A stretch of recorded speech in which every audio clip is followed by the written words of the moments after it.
Friday, everyone, and we're happy that you come to join us. So, thank you for attending this webinar on our topic of storytelling, the art of winning a job in the United States. And also, thank you, Kwan and Nana, for being here as our speakers today. So as we know, job searching and career development for international students have never been an easy task. And since it's AAPI Heritage Month, we deliver this event as a gift to honor this special occasion. So after this event, we really hope all of you can take some valuable tips with you to get to overcome your job search barriers and succeed in your next interview. So, before we start, I'd like to first give you all a short introduction about myself and our speakers today. My name is Alan. I'm a recent graduate from University of Wisconsin-Madison with a master's degree in economics. I'm very passionate about data analytics and strategic planning and love problem solving by using data.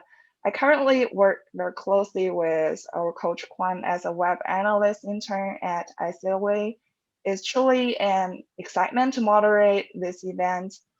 And in case that some of you may not very familiar with our group ICOA, I'd like to introduce a little bit about it. Actually, ICOA is a very empowering community for international students. Students can learn about how to network, how to create their own career brands, and so on. As international students, I used to struggle with job searching for a long time myself. So I used to spend a lot of time spending time to applicate online, but with Quant's patient guidance and instructions, I have developed many successful mentorships with professionals and got noticed by more and more recruiters. So I'm really happy to introduce and to recommend this platform to all of you. So now please allow me to introduce Kwan, our founder of ICOWave platform, and Nana, an executive recruiter and talent leader working on 4 continents.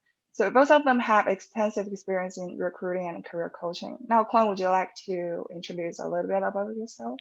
Of course, Alan, and thank you so much for your kind introduction. You are so amazing. Thank you for moderating this event. And before I introduce myself, maybe ICOS students, I can see a few of you joining our call right now. Can you give us a little bit of shout? If you are ICOS student, can you just say something in the chat box so I know that you're here? Anyone? ICOS students, are you ICOS students? Would love to see you in the chat box. If you join us, oh, wow. Lily, thank you for joining us. Awesome. Awesome. And Kanika as well, right? Kanika just introduced herself at the beginning. Yes. Absolutely. I'm here on the Yes. ICBase platform. Thank you, Coach Kwan. And yep. Thank you, Kanika. You're amazing. So I think we also have a few more. I think we have Fahin that I just met with her this morning as well. So thank you so much for joining us today, everyone. And for any of you that we haven't met before, my name is Kwan Siegel, and you can call me Coach Kwan. I am a career coach for international students and also the founder of ICAWay. My background is human capital consulting, and I spent more than 15 years helping organizations develop their talent strategy. And through my experience searching for job myself, when I came to the United States in 2014, wow, time flies, 7 years ago, I overcome lots of barriers myself as an international and finally found the right approach to find jobs here in the US and finally got a job at Deloitte Consulting. And from that point onward, many international students, friends just reached out to me and asked for my help, right? How to get a job at Deloitte, for example. And I have been helping them. It's just so rewarding. So I founded ICAWay in 2017. We are 4 years old, helping and mentoring international students, and we have achieved 100% success rate through our one-on-one program as well. So from this experience, I also get a chance to speak at many organizational like leadership organization like Ascent Leadership for Pan-Asian leaders. And through that experience, I got a chance to connect with Nana because I did some research on how recruiters see an applicants and, open to hire applicants during the pandemic, the peak of the pandemic. So I reached out to Nana through LinkedIn, and from that point onward, we got a chance to connect, and I learned a lot from her.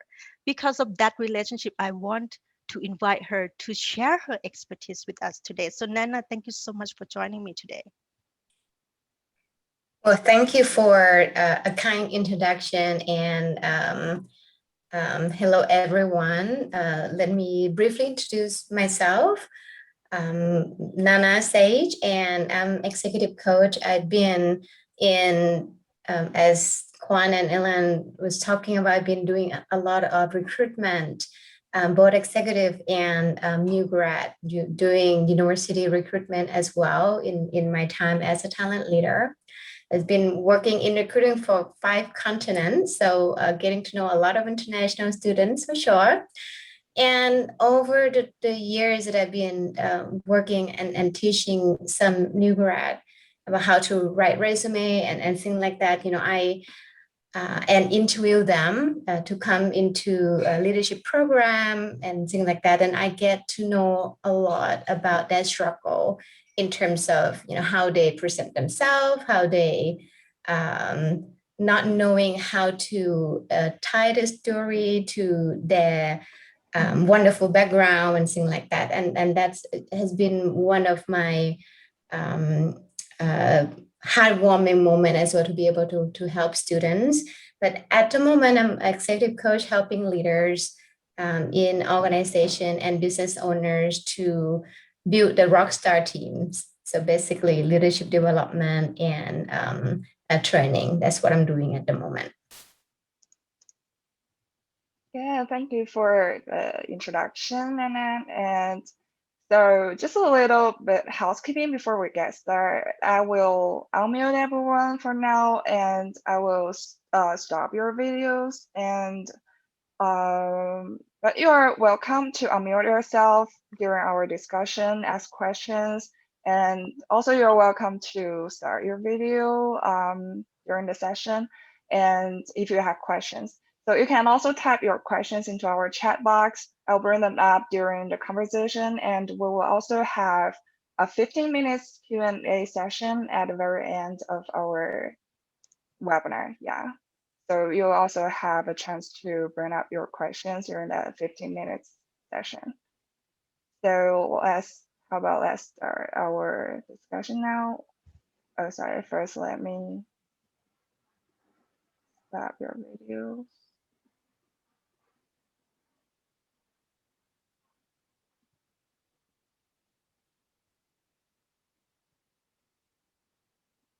Yeah, so let's start with our first question.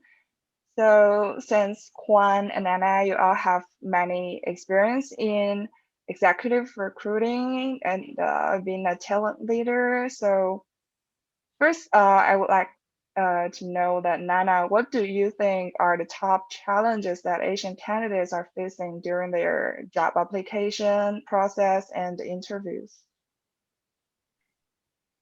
That's quite a long process to start with, right? So I would say new graduate, whether or not Asian or any ethnicity, I would say new grad don't know what to expect from organizations or from the other side of the table. When they don't know what to expect, they don't know how to present themselves very well, and sometimes resume, when it's not adjust to the job that you're applying, then it could be discarded very, very quickly, because these days we use a lot of program. It's not manual anymore. So your resume will not get a chance to pass the ATS or application tracking system, and there's certain questions that we can ask in advance as well. So before the time that you can get to a person reading as a recruiter, you might not be in the process if your resume doesn't have the word, or is not attractive enough to pass a screening, the 6-second screening and things like that. So I think the struggle would start from resume. How do you utilize words, keywords, and things like that. And how do you portray your value, your skills, your interesting background in the resume before you even pass a step? And interview is another step that we can dive deep into. But to pass that is one thing, and then the interview, how you connect to the person on the other side of the video or the other side of the table before we have the pandemic, right? Then how can you carry yourself during the interview? How do you present yourself in a way that you are confident and not cocky in a way, like, I graduated and now I can do everything. Humble enough, but confident enough. I think these are the typical challenges that I found in new grads. Yeah, and what do you think about this question, Kwan? Yes, Ellen, this is a great question. And first of all, let me congratulate you all for, class of 2021.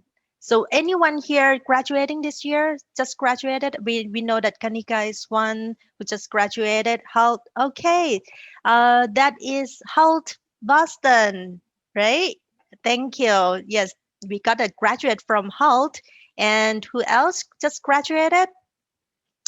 Congratulations to all of them. This is just a huge achievement. I know how hard it is, right, to go through those transition from your home country to the US and to graduate during this pandemic. It's just been so tough in the past years. So kudos to all of you. First of all, my advice is, first of all, for students who just graduated, sometimes you feel that job description is so intimidating, right? You feel intimidated by the job description. Don't be, okay? Focus on your strength as an international. One thing that you can highlight is your resilient skills, for sure. Being from your home country, coming here, and going through all these obstacles, you build your resilient skills. So highlight that in your job search. Also focus on building, like upskilling yourself.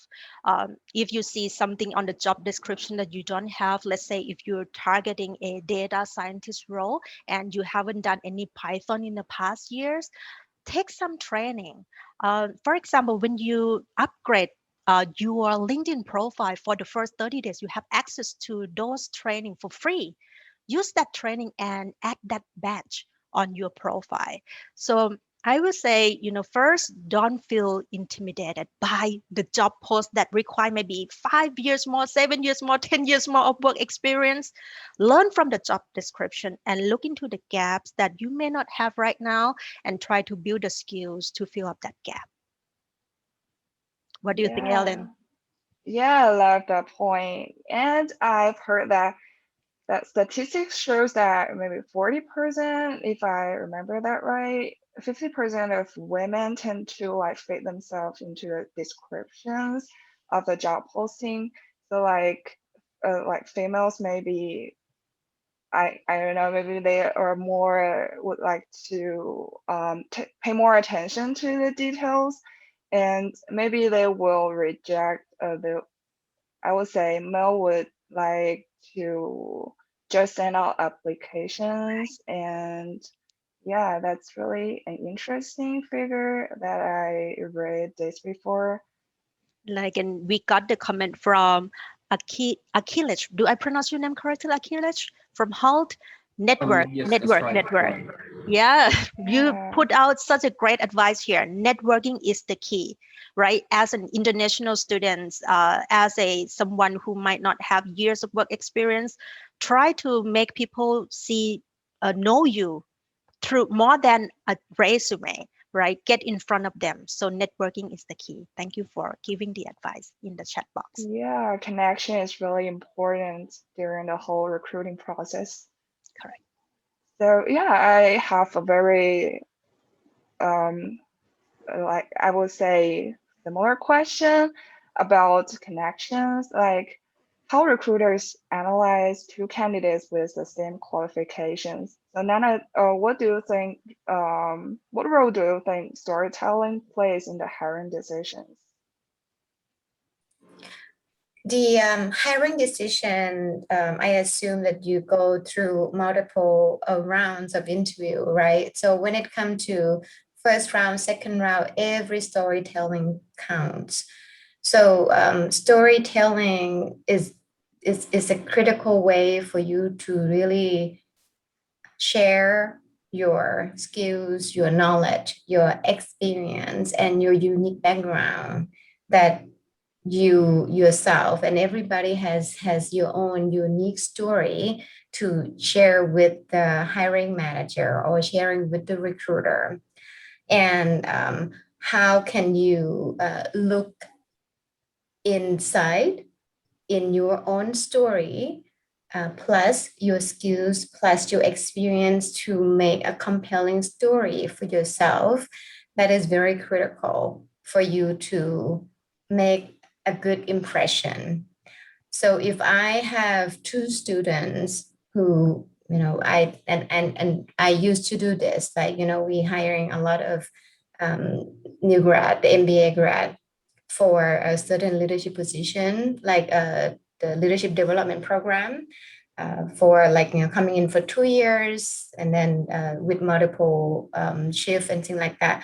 So with the same background, similar knowledge, the story play the significant role in decision-making process because candidate A might have a great story why they wanted to work in this company and what is it important for the person, while candidate B might not be able to uh, relate himself herself to the position because the person might not be prepared to tell that story. I didn't say that candidate B doesn't have a story. Like I mentioned, everybody has their own unique story, but maybe the story is not a good fit.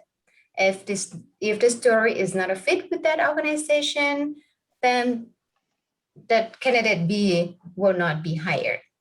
Because organization, when they hire candidate, they hire for skills is the first thing they look at, experience, background, contribution, what kind of value that you bring, and what kind of thing that the company can help you grow. Because they don't hire for you to do the job today as new grad. They hire you so you can grow with the company, and they hire for your potential.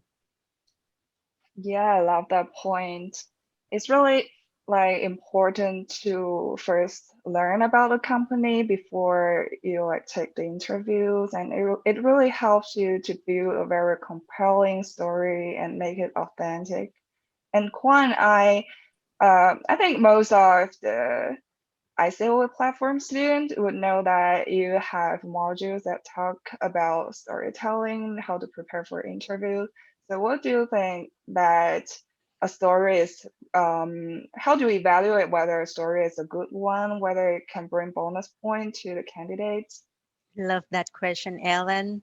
And part of my training is to teach you how to get to know more about the cultural value of the company, right? Cultural value is so important. How the each company will define if that candidate is a good fit or not.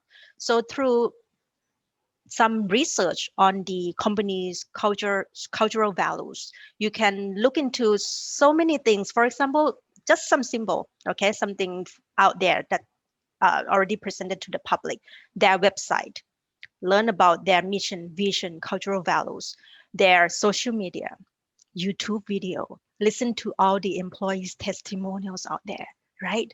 Um, Even their recent updates like Twitter, their new leadership roles. And on top of that, do some research. What's not presented to the public by getting more informational interviews, get to know people who's already been working for that company. LinkedIn is a great tool to connect with those people. Try to find the alumni that um, now working for that company that you want to know more about. What kind of candidate will be a good fit for the company. So after you get all those information, then you can calibrate them and try to map back to your own value, right? How you are, how you have accomplished so much as an international student, as an international candidate, fulfill that cultural value that they want to be like, that they want to have. If they talk a lot about initiative, if they talk about, global presence, share with them how you can bring that global presence to the company. So start from doing the research and look into your personal story. Okay, something that is more than just the educational background, right? More than the 4.0 GPA. I know that during the test run, Nana talk about 4.0 GPA. It's not everything. It's more than that. Okay, so hopefully I'm answering your question, Ellen. Yeah, of course. I love that answer. I think it's really helpful. Yeah, and for a reminder, everyone, you're welcome to, like, if you have questions, you're welcome to unmute yourself and ask our speakers.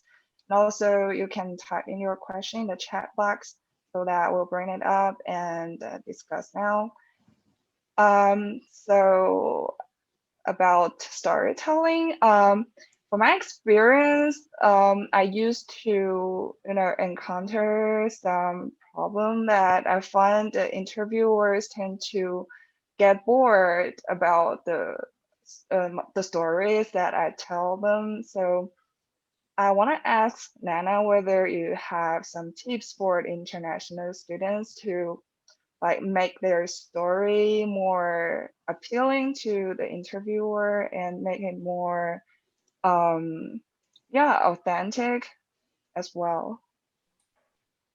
So authentic and interesting story come from your own background, your own experience, your own story. Story is supposed to be fun and exciting and appealing, right?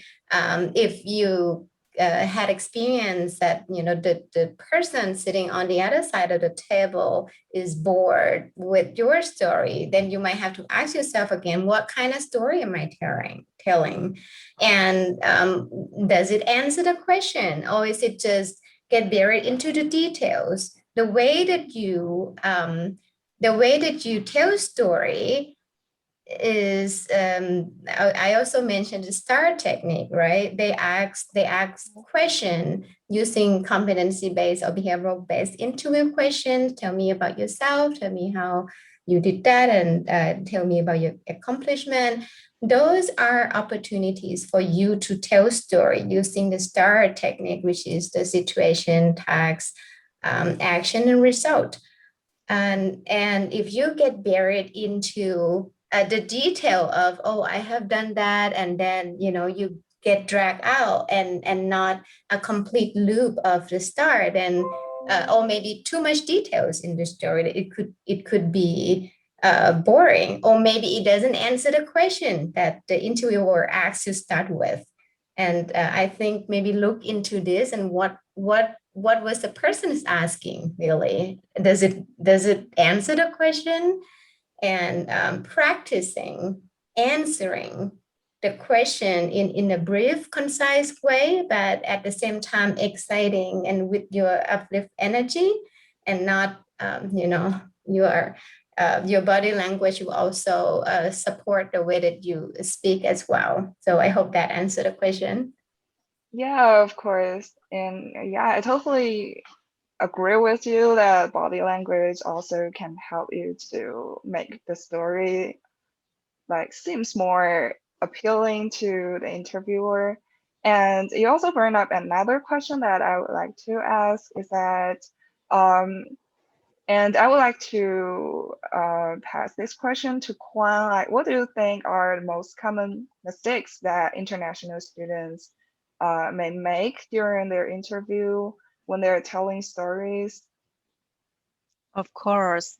I can even share my own story, right? Because been there, done that, right? When I first came here, really got nervous about introducing myself on the call. Speaking with the interviewers, I seems to be a little bit scripted, very formal, right? Thai style, Asian style, everything is formal, especially job interview. We need to be very polite. We don't make small talk and all that stuff. And that is the common mistake that we all do. So for all of us here, new grads, Asian candidates. Let's overcome that barrier, build that skills, interpersonal skill during the job interviews, even though you're on the call without seeing your face or you're on the Zoom call like this. Try to show your personality through your voice, through the video Zoom call. And don't worry about being so formal. Be lively. Okay, so that's my short advice. Hope it helps. Yeah, it definitely helps. And I saw there's a student ask a question in the chat box that's from Christopher. Is there a good structure for a story and a good time limit? I'll pass this question to Nana. There's no right or wrong way to do it, but the structure, like I mentioned, it needs to complete the loop of you tell a story of a situation and then specific action that you take, and then the result that it got, and how it make you feel, how it impact other people, and how it make you become you today, or something like that would be I would say would be a good storyline for the example of what you can look into your own story. So it has to complete, but otherwise uh, you I can ask you a question like, tell me about the situation that you have to face with that you feel struggle in your life, and then you were not prepared for that, and then okay, let me think, and then you follow that structure. What happened? What did I do? What's the result? What did I learn from it? Then you will get already a concise story in a short period of time. And you didn't have to go through, if it's very struggle, you didn't have to go through the emotion. You just, what's the result of it? What you learn from it? So that's an easier way to tell a concise story. If they want to know detail, they will probe. Don't worry, because in competency-based interview questions, as an interviewer, as a recruiter, we need to ask more questions. The more question that they ask you, the better. If they ask like a 2 minutes question and then jump to the next, that can be a concern. Does it help? Yes, yeah, it helps. And based on my experience, I think sometimes you can also make it like a two-way communication. You can like answer the question in a very concise way and then ask them back. I think that can also be a strategy for the interviewee. And our next question from Kanika. So how to choose the story to tell? A person has usually so much to tell, but then we don't want to drop all the non-required information on the listener. How to know that it will be relatable? That's a good question. Kwan, would you like to answer that? It certainly is a good question, right? And I stumbled through that that problem myself before as well. Like, how can you narrate all 15 years of work experience on the resume? How you can narrate your story in that job interview questions? And I think Nana has already answered a few of that as well, right? Focus on the result. That is something that many companies look for. However, how can you select which story to tell? Again, company research will help. You know what they care about, right? And then choose the right story that they will care about. If they look for someone who's very creative, think about the situation that you really brought that creativity to the team. So research, research, research. And Ellen, you just point out such a great tip. Ask questions back. Even when you get the question and you're not sure which situation you should select to tell, you can ask them question back.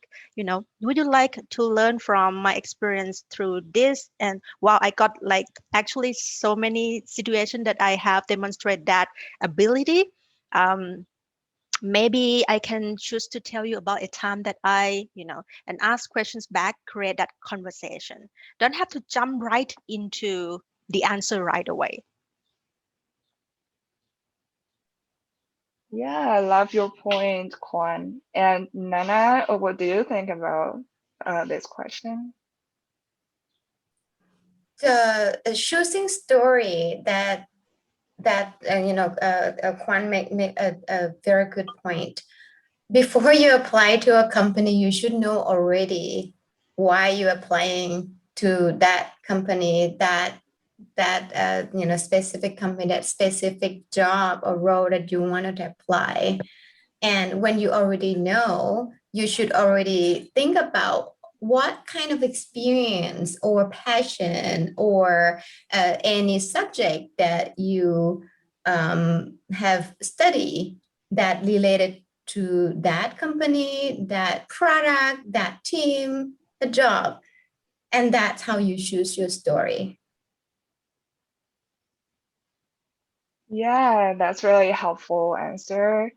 And the next question from Sai, did I pronounce that correctly?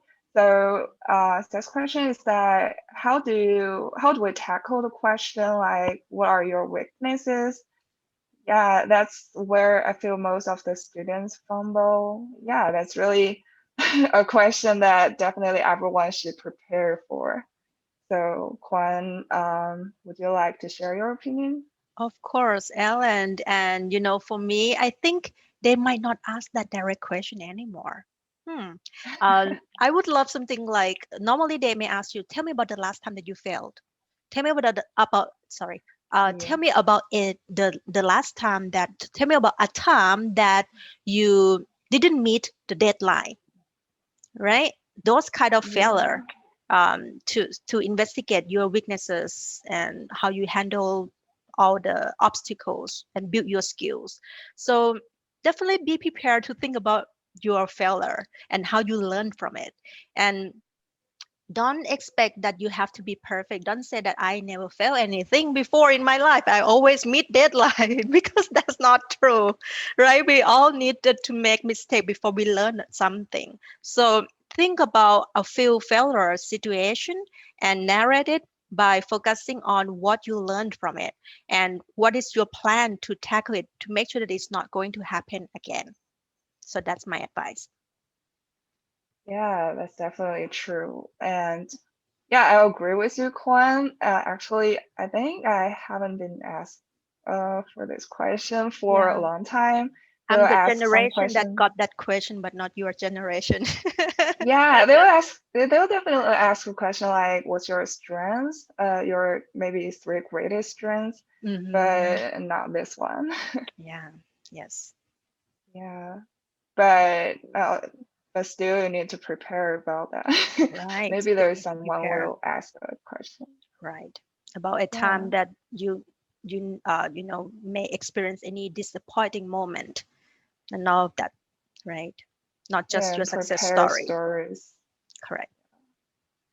Then question from Anusha, how to stay in the topic when telling a story and not get carried away to unnecessary areas.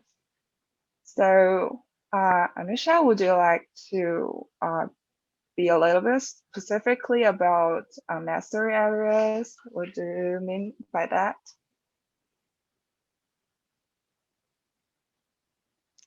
It sounds like the Yeah, same question that Kanika asked, probably. yeah, it's relevant to that.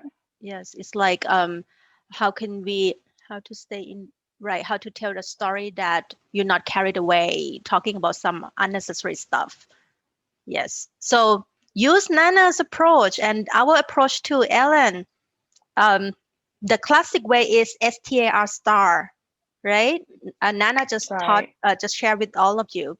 And at ICA way, we use SPAR, SPAR, because task could be a little bit, um, you know, confusing. But we focus on, okay, what was the problem that you wanted to solve, and then action, and then result. So stay in that framework. Yeah, and I also saw a question. What are some of the good questions to ask an employer at the end? I think that will also depends on which employer that you're talking with. So Nana, would you like to answer that question? It's various. And there are some questions that I got asked from candidates for sure. And usually the candidate will be asking what success look like in this role. So how do you like working in this company? And I got those questions that asked me, and that's a good question to ask as well, because that when you can learn what it is that the person who you're talking to, if it's not a group interview, the person might be sharing, why is it that they like the company, and how do you like, working in this company and things like that. So what is the culture like, and if that person is your sometimes sometimes you don't. If that person is a direct boss of the position that you are hiring, you can ask, what do you expect out of the candidate to do within, the first 100 days, and then the first half year and 1 year. What's the vision that you see in the successful candidate, or something like that will give you also a good gauge to your gap, that you understand whether or not you have what it takes when the person explain the success profile or the vision that the person has for 100 day to complete, or the first year, and then what's the challenge that this position or this role will have to do, what was critical, and then whether or not that will be the role that you can take. Because if the challenge is something that you can't do or you don't want it to do, that's the most important, that you don't want to do. Because don't forget, you also choose the job. It's not that they choose you. You have to choose each other, and you will know whether or not you wanted to get into that challenging situation or not. I hope that helps. As a few questions there. Yeah, and I think it's also important to ask some questions to show that you're really into that position. You really would like to know more about the team, the company. And sometimes the recruiters or the hiring manager can be really happy if you ask them questions that they think they didn't expect you to ask them about. And for me, there's an employer got back to me like 2 weeks ago, and the reason is that they think my questions are really great during the interview, and that's interesting. And Kwan, would you like to share your experience? Have you got questions from interviewees that you think are very interesting?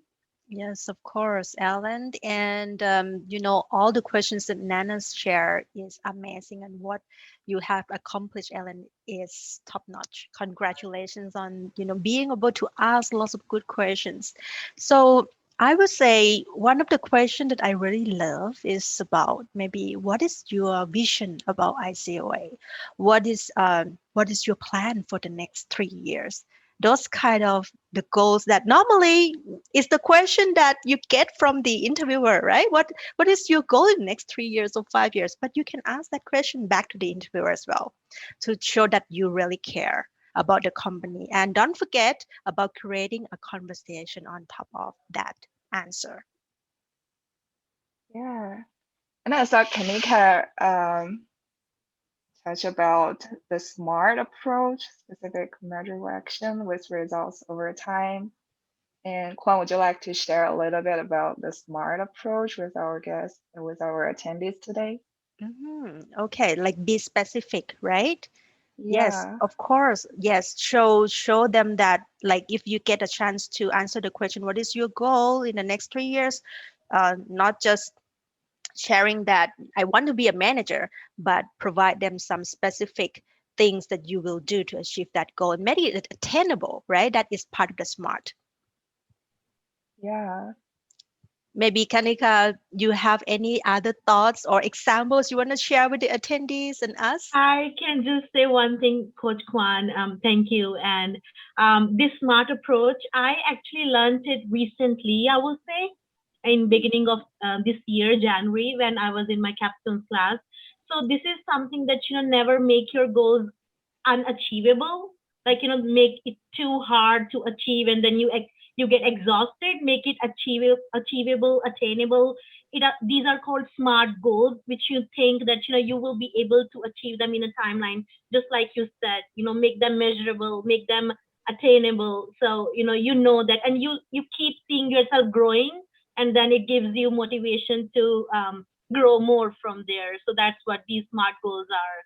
And I really like this approach. But as Nana said, and you said, STAR approach, and the approaches we use at ICAWay, those are amazing as well. And yeah, sure. But it's just that just say your story in a way that tells that there was a difficulty, but you overcame that. Love that. Thank you for sharing Thank with you. us.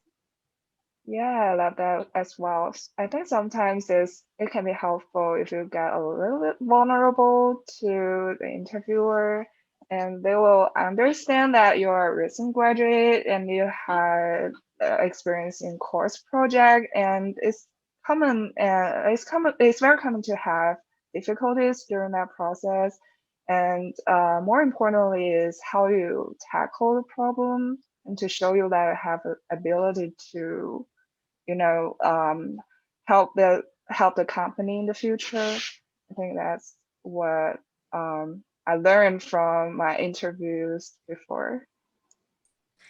So I wanted to add one thing, Alan. When during the 90 students like Juan and I, we were taught to share achievement only, but not these days anymore. These days you share your failure and you share how you learn from it, and you share your own story through your struggle. And that is the way that you share as a human being, and is not just like I'm just going to achieve and then I'm going to climb the corporate ladder and I'm going to be the next manager. It's not about that anymore. That's probably like my generation of telling story, but it's not the story that you will be accomplished with any introvert these days, because they're not looking for that. They're looking for you as an individual, as an authentic person, and share your authentic stories and your struggle and your achievement in overcoming that struggle. And that's very important for you guys to know. Yeah, I love that, Nana. It truly shows that you're a human being, and it can add value to yourself to show the company that you can, handle difficulties and embrace the challenges in the future if you work at a company. So I think the recruiters today are more like would like to see the candidate to have this kind of characteristic. And we also have a question from Abigail. How do you stay in touch with a recruiter without seeming like you're being too much? I think it's relevant to building connection with the recruiter. So Kwan, what do you think about that? Absolutely, Ellen. And I love this. Recruiters love that you're in touch with them because they need to have a talent pipeline. It makes that job easy. But again, don't bombard them with the messages, right? So let's say if you get a chance to rebrand yourself and just finish your new internship, share with them your new resume. If you get a chance to get notified by the job that you see that you're such a good fit, send them a message, summarize the key points why you are a good fit, and share with them a resume again. So you help them with that job. Actually, I think the person who is perfect for this question is Nana. Nana, can you share with us when the candidates get in touch with you? So don't be disappointed if recruiters don't connect back when you guys wanted to connect and reach out, because recruiters have their KPIs to achieve, they need to get the candidate coming to the pipeline and things like that. So it's not you, and everybody want to get connect with recruiters, right? So it's not one shot. You need to keep going and not going to recruiter and just say, I wanted this job, I want to talk about this job only. So you build relationship, and over time then you can connect with the person as you potential candidate and not just an applicant.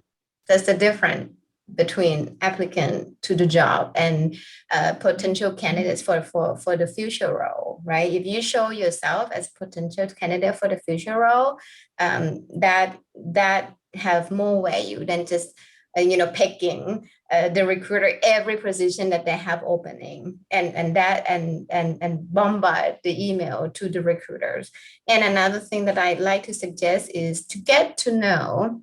I didn't say that, because I can connect with a recruiter, now I'm going to connect to the hiring manager for that position. So do that. I think you're cutting yourself short, because if you connect with the hiring manager for a particular position when they have opening, sure, it could work, but relationship doesn't work that way. You don't just connect and then suddenly, hey, I want to apply, can you give me opportunity? It doesn't work that way. So you need to build, you need to understand what they want, you need to also build your relationship and understand what they really want from the employer standpoint. You doing the job that I wanted to do, can you share with me a little bit? I want to learn from you. That's a way that you build a connection. Really helpful. And we only have 2 minutes before we end our Q&A session. And I saw Hans has a question. You raise your hand. You can unmute yourself and yeah. First of all, thanks everyone for a great session.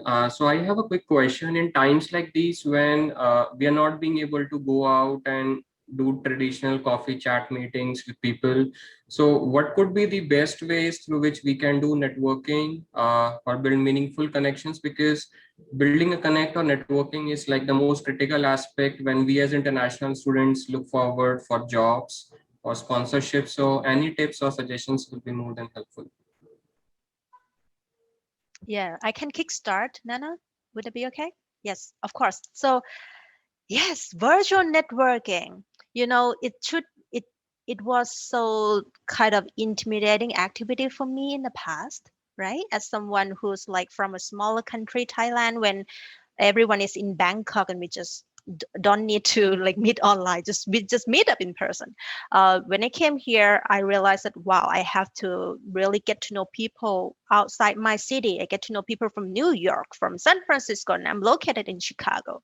It was so intimidating at the beginning, like how I can show them my like body language, all the unspoken language, right? But then you have to overcome that barriers. But okay, your question is what are the channels, correct? The channels that I love the most is LinkedIn. And right now, LinkedIn connected me with colleagues outside the US, like in Germany, in England, in Canada, in Denmark, all over the place, who's passionate in the work that I do. So LinkedIn is the one of the best tool that I really like. I know Clubhouse is also one of the tool that you can get to know people as well. I'm not sure how meaningful you can create through Clubhouse, but LinkedIn, through that connection that you have made, that you follow them, comment on their post yourself, ask them to put the comment in, all that kind of stuff. You can also ask them for a one-on-one Zoom call. Okay, always convert those social media relationship to a personal relationship, like be able to talk, to really hear their voice, hear their story. So that is my recommendation. Nana, would you like to add a little bit on the tips of virtual networking?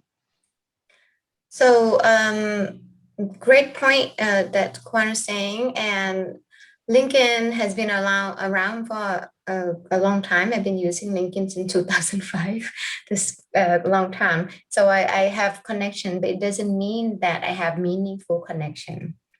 It just, one time and someone wanted to connect with me because they wanted to be a candidate and things like that. So from me, from that standpoint, the meaningful conversation didn't happen, but the meaningful conversation will happen over time. The relationship will be over time. So when you wanted to request one-on-one, it's still over time. If you connect with someone because you attend their webinar, or get to know them from somewhere, and then you can send them a personal note. And that the way that you can just literally build a little bit of connection before you ask.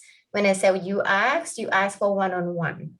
Hey, I've been, following your webinar, and you say this point is very interesting. I would love to learn that from you. Can I connect?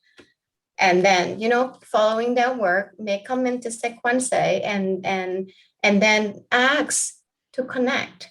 But once you just click connect and then you ask, that's not a meaningful relationship. And many times, and I get asked like that, and many times I would do something like that as well, because I thought that I was following that person for a while, and may I comment, but I never chat. And people, I have 10,000 in my network and I forget, right? So through time, don't rush yourself, and don't cut yourself short in that kind of relationship building. And when I said the acts, keep the acts for the important message that you wanted to get. I love your answer, sharing. I hope that answer our question. Yeah, I'm sorry guys, but we are almost the end of our webinar. Is a little bit over the time. But if you have questions, you're welcome to contact our speakers today. And also, you can follow our LinkedIn page, and we have other events in the following months, and please just stay tuned to us. And for all of you who joined us today, we have a good news for you. Nana and Kwon will give special gifts for the first 20 students who participants in our post-webinar survey, and I will share the link with you. Your feedback is very important to us. So Kwon, would you like to, Kwon and Nana, both of you, can you introduce a little bit about our special gift? Absolutely, I can kickstart. So for me, once you complete this Google form that, yes, Ellen, thank you so much for sharing. Ellen just shared the form with you. The first 20 students will be able to get my resume review session. I'm going to share with you the link. In the form, you'll be able to indicate which kind of gift would you prefer, my gift, Nana's gift, or both gifts. You can also get both gifts as well. So if you would like to have a resume review session with me, you can just complete it, and the first 20 students will be eligible to receive that gift. Nana, what is your gift? I'm so excited to hear about it. So it's a pre-employment assessment for your practice. So it has behavioral report, and also the cognitive report. The cognitive report is, many interviewers will use this day to assess your it's called cognitive assessment.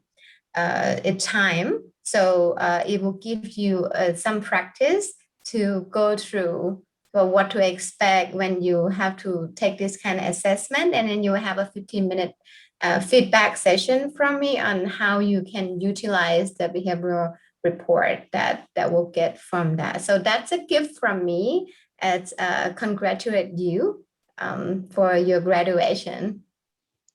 Yeah, this is Yeah, just so amazing. Thank you, Nana, for your time today and for sharing this valuable gift. It's my pleasure. And again, congratulations to the new grad today.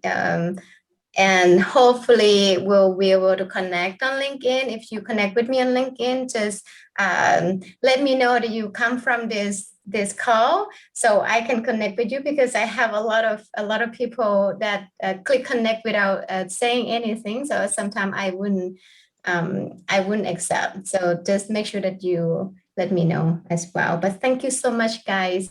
Thank you so much, Kwan and Ellen, for a fun session today. Yeah, thank you, Nana. And before we wrap up, is there anything else that you want to cover before that? Do you have any takeaways for our attendees today? Yeah, I can share a few things, just very short. Uh, my theme for all international students, all international candidates, is to stay outside of your comfort zone. Okay, every day. It's going to be hard. You're going to experience fears, anxiety, but do it. You need to stay outside of your comfort zone in order to be very successful in the US. So kudos to you for attending this event. Ellen, you are such an amazing moderator today. And I know that having to be here to moderate this event is also outside of your comfort zone as well. You are amazing. Yeah, Kwan, thank you for that. Short word from me is be yourself. And it's important that you accumulated all your knowledge, experience from overseas to contribute to your value, because you are a valuable person. You can contribute a lot to employers in this country, and then you can contribute to the growth of yourself, to the success of the company and the team that you'll be working for. But just accumulate it and realize that you are valuable and you have more than enough confidence to go for the job interview in this country. Yeah, thank you for the great tips, Kwan and Nana. I also would like to say something to international students that I always think that practice can make perfect.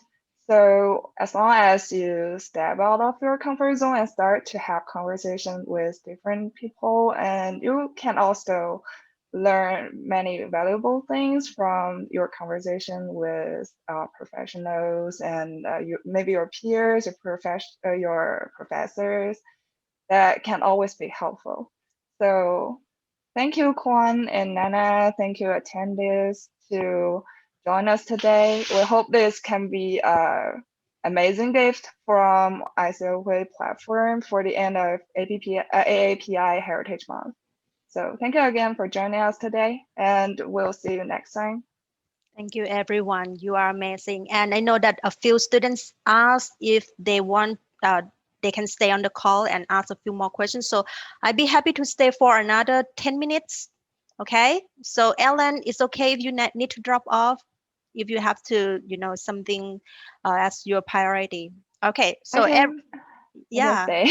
Oh, cool. All right. So if anyone want to ask additional questions, I'd be happy to be here until 12:45 my time. Yes, please turn up your microphone. Hi, Kwan. This is Vishrit from NYT. Hi, How are you? Richard. I'm doing great. How are you? I'm good. Thank you for asking. I had a question about resume review tips. If you guys are planning to do any session on resume review. You mean the session like this, the public Yeah. session? We can do that next time. Why not? Okay. Yes. So in the form that you got from Ellen, the Google form, we asked about what will be the next topic I you did want that. to get. Okay. So put in there. We can set up some, special session for the students. Okay. Kwan, this is Akhilesh. First of all, Akhilesh. much for a great session. Before we wrap up the session, I just want to add, like, I have two global communities which are very much focused around helping people. So I have a community which is called She Force Wit. It's a truly global women tech organization of almost 3,000 plus women to help them get into the tech world from 50 plus countries. And there is a student-focused community called Force Global, which I have, which is again audience to empower students into the tech world. I look forward to connecting with you on maybe how we can collaborate and work out, and it would be a great engagement. I would look forward to that. Absolutely. Are we connected on LinkedIn? Yes, we are. Perfect. Okay. Could you please send me the message on LinkedIn again, and I will give you my calendar so we can connect. Okay. Sure, Kwan. Thank you for sharing. That's so amazing what you're doing. Most welcome. Appreciate it. Hello, Kwan. Thank you for your session. I have a question regarding the covering letters. Of First, course. do you as a recruiter really read covering letters? And the second question is, what is the, like, I read a lot of articles about covering letters, but as I understood, you basically shouldn't repeat your skills from CV and should create like a story flow in covering letters. So what is like 2 or 3 main things that you're looking in covering letters while you're reading them? Love this question very much. And, I also provide tips on our training as well. I will share with you this one. Actually, not all recruiters and jobs and companies read cover letter. Give you the fact that, okay? Even what I heard, like some candidates that apply for a job at Facebook, there's no option to submit cover letter. But lots of companies also read cover letter. So if they ask for cover letter, submit it, right? But then cover letter is like a love letter. Okay, so don't send something that like a blog that you send to everyone the same. The first paragraph need to be resonating about like with what they are doing, with their mission, and how that relate to your own personal passion. It's part of the storytelling. Right. And in the cover letter, you can share with them more, especially if you're in your like career pivot or, a new grad without lots of years of work experience. Cover letter will help you fill in that gap. Share with them your own personal achievement, even though it's not those kind of experience that they are asking for, how that can be transferable to that job. So write a cover letter like writing a love letter by learning more from the job description, from the company mission and vision. So send to the one that you really fall in love with. That's what I want to say. And there was one time that my student, okay, submit the application to one of the startup companies. It's a startup company, so they can take time to read cover letter, right? She forgot to upload her resume, but she submit only the cover letter. The recruiters reached out to her asking for the resume because the cover letter was so compelling, and she got that job without lots of years of work experience. Yeah. So cover letter can be a great tool to get a job. Did I answer all the questions that you need? Yeah, thank you. You basically said that sometimes they read, sometimes they don't, and Yes. just transfer your personal achievements to like the role where you apply. So yeah, thank you very much for the answer. Correct. Yes, and mid-size, small-size company normally read cover letter. My company read cover letter, and most of the time, student don't really put anything about ICOA in the first paragraph, and I was like, why sending that to me? If I'm going just to read something that's not relevant to me, I'm not going to waste time on that. And maybe can you name 1 or 2 things that you don't like to read in a cover letter? Cover letters, like what you shouldn't put there? I would say not shouldn't.